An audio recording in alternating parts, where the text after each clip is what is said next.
Welcome back, friends. It's been a while, but I come to you bringing some good news. Today we have the very specific dates for the next Drakantos closed beta test. And this time around, the beta test is going to be focused around player versus player content.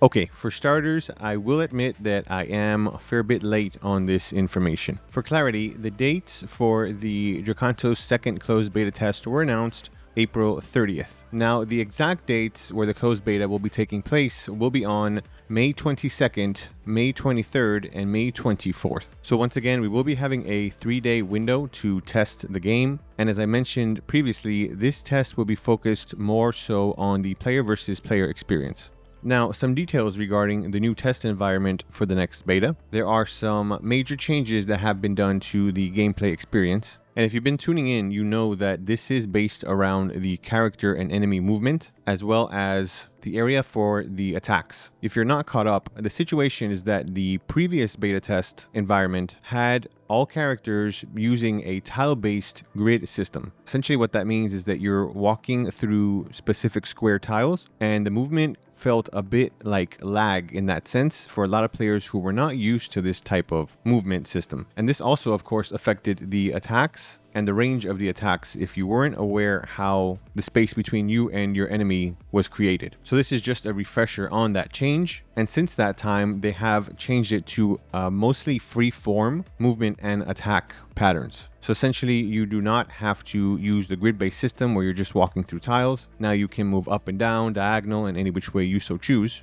And you should be able to plan your attacks more cleanly and seamlessly. But of course, beyond that, there are also a load of other updates that they've made since the close of the first beta test. For more specifics, feel free to check out my previous video on all the updates for Drakantos after the first closed beta ended. Now, for those who are interested in taking part in the next closed beta, all you have to do is navigate over to the Drakantos page on the Steam store and go ahead and click on Request Access. Access will be granted randomly to any players who have requested it. So there aren't very specific means or methods to get into the closed beta. However, if I do recall, there is a content creator program that they have open. So if you're interested, you can join that, and there might be other ways to join through that program. So once again, they will choose people at random once you select to request access for the beta. However, here is some good news for those of us who were able to get into the previous first closed beta test. And it's simply that you don't have to request access again. If you've taken part in the closed beta before, you should be able to have access to the second closed beta as well.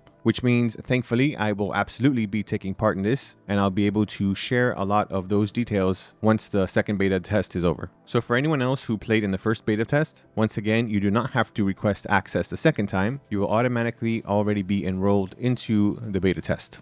And also, for those of us who already have access and those of us who gain access for the next beta test, we will be able to share some beta access keys with our friends via Steam, but only for those who have been on your Steam friends list for at least 30 days. So you won't be able to just bring anyone on board and just choose that way. You have to actually have friends who have been on your friends list actively for at least 30 days or more. Now, this time around, they're saying that because they did update a lot of the gameplay and made so many different changes, that the game servers will be under a lot more heavy load than they were previously. And so because of this, they will be using a queue system.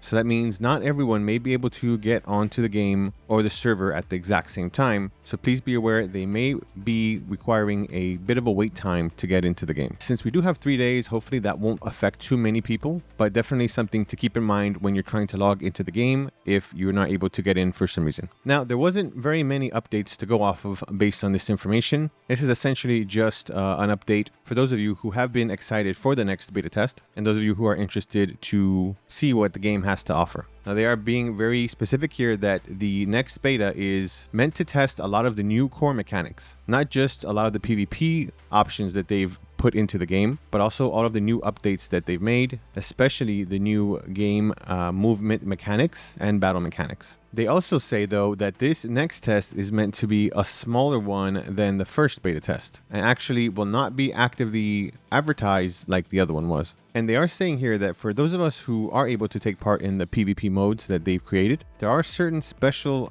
beta boxes that they will be giving out to players. And these are specific boxes that unlock special end game content. And specifically what they mean by that, I don't know. Could be some type of weapons or gear or relics, artifacts, maybe skills that we might not be able to get early on, and will allow us to test out a lot of different builds and have a lot more fun. And of course, just to specify, these boxes are not permanent and they will not make it into the final build of the game, but these are just here to have a little bit of fun during the beta period. Now, while they did mention previously that they did make a lot of progression with the PvE content, they are stating here that the PvE content will remain the same as the first beta. And the reason is, although they did make progression with the story, with the characters, they didn't want to spoil anything in regards to the story and the progression. So most of the PvE content that you've seen or experienced from the previous beta test will be available once again for this version. So unfortunately, we might not be able to see a lot of new content in regards to PvE, but rest assured that they are working on this actively. And once again, as a note, during the playtest, they say here you will be free to stream, record, and to watch other players play the game as much as you like. So there are no stipulations and no restrictions on this. And finally, they state that they will be sharing some extra details as we get closer to the launch of the second beta test. What those details will be, I'm not sure yet, but as soon as I find out, I will be here to bring you updates. And that's about it for this update here. Once again, the dates for the Drakantos second closed beta test, May 22nd, 23rd, and the 24th. And once again, for those of us who got access previously to the first beta test, we do not have to request access again. For those of you who are interested, be sure to go to their Steam page and request access from there. Once again, not that much more information to update you with, but the second closed beta test is just right around the corner, just a few more days to go. So actually, before I was about to finish up this video, the devs just dropped a bit more information regarding the second closed beta test. And I figured since we're already so close to that date, I might as well just provide you with whatever they shared now in this video, since I probably won't be sharing another update for quite a while. So let's see. A lot of this is information that we kind of just went over. So I'm just going to quickly throw that up on the screen and kind of just breeze through that, and then share the other information that might be new with you here. So for starters, of course, as I mentioned, for anyone who had access in the past, you will still have access, so you don't need to request it again. All you have to do is once the set date, we're on those days, you just need to go to the Steam page and open up the client. And once again, if you have access, you will be able to invite up to 3 friends via the Steam friends list, so long as they are your friends for at least 30 days. And here they're stating that there will be 4 separate server regions available during the next beta.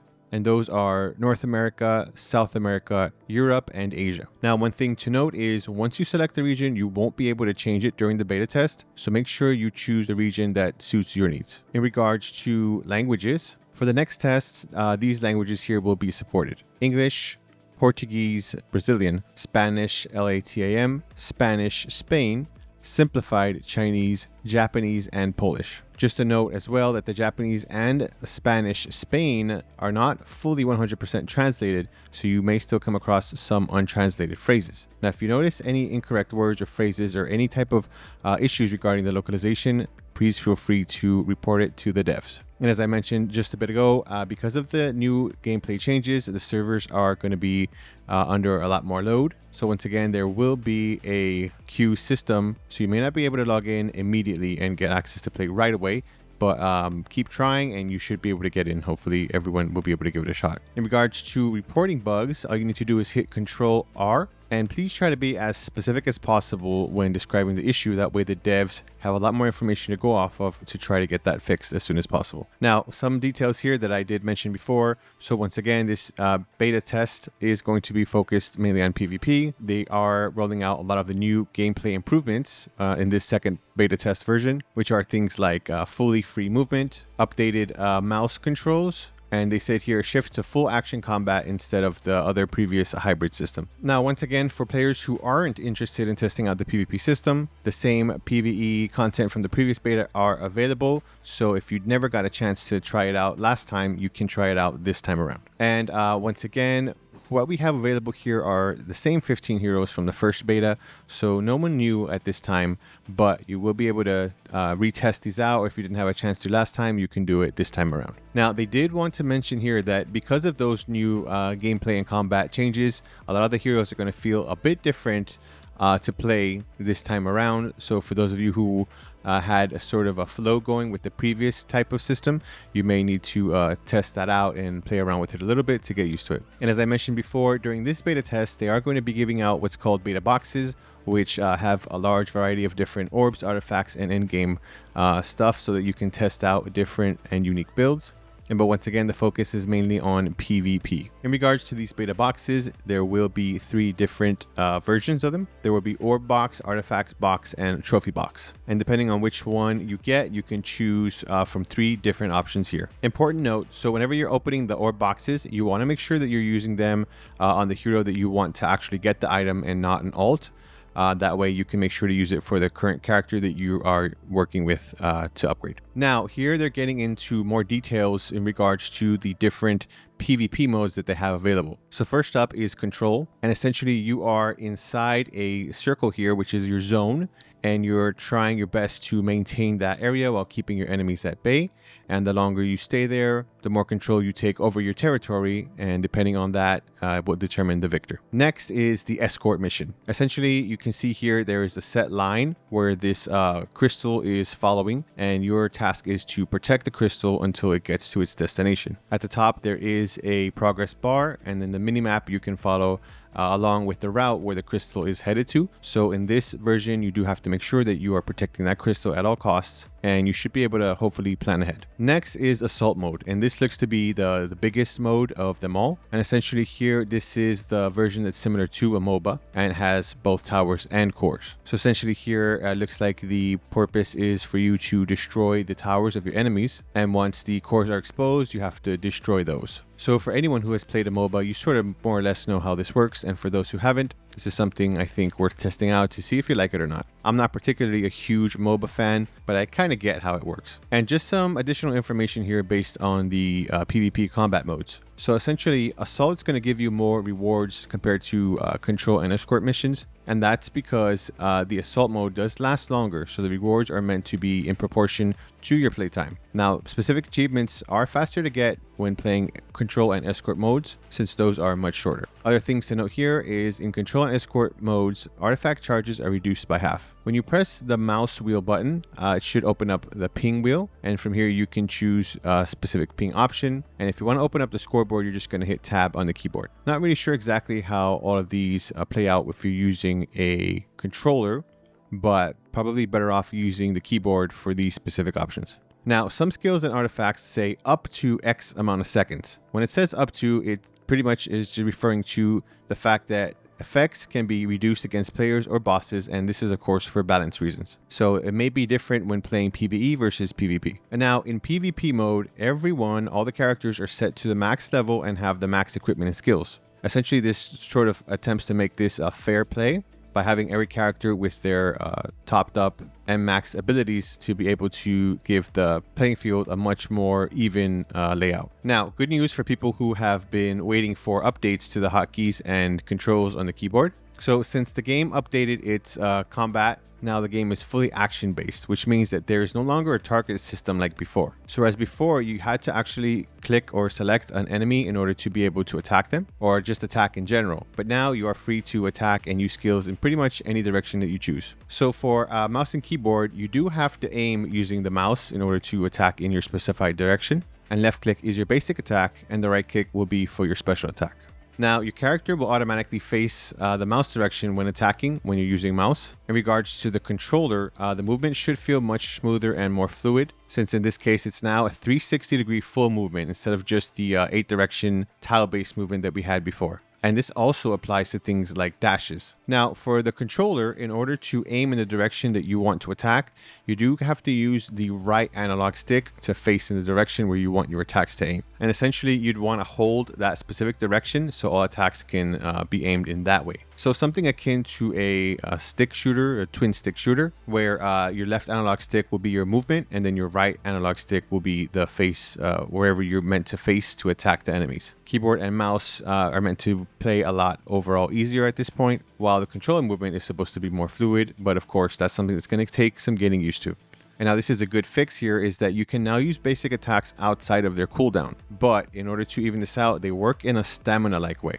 So of course, if you're trying to maximize your damage output, you still want to try to work your way through those basic attacks using the 2-second interval, since this is essentially your higher damage focus. And it did specify that melee attacks have a bit more tolerance because they have those charges. And now we're coming to the end here, and they're just telling us a little bit about what they have available here for Twitch, which are Twitch drops. So if anyone out there is doing Twitch or wants to watch some people play games on Twitch, you do have the option here to link your account, and you should be able to get some of these beta boxes as well. And finally, as we discussed, this beta test is focused on PvP, and of course testing out the new mechanics for the new gameplay, movements, and combat. So that's going to take the focus here during this phase. And that's about it. As I said, this kind of just dropped before I was able to finish up this video, so I did want to share this so that you have all the most recent and most relevant information available to you right before the second beta test drops. Are you excited to see what kind of PvP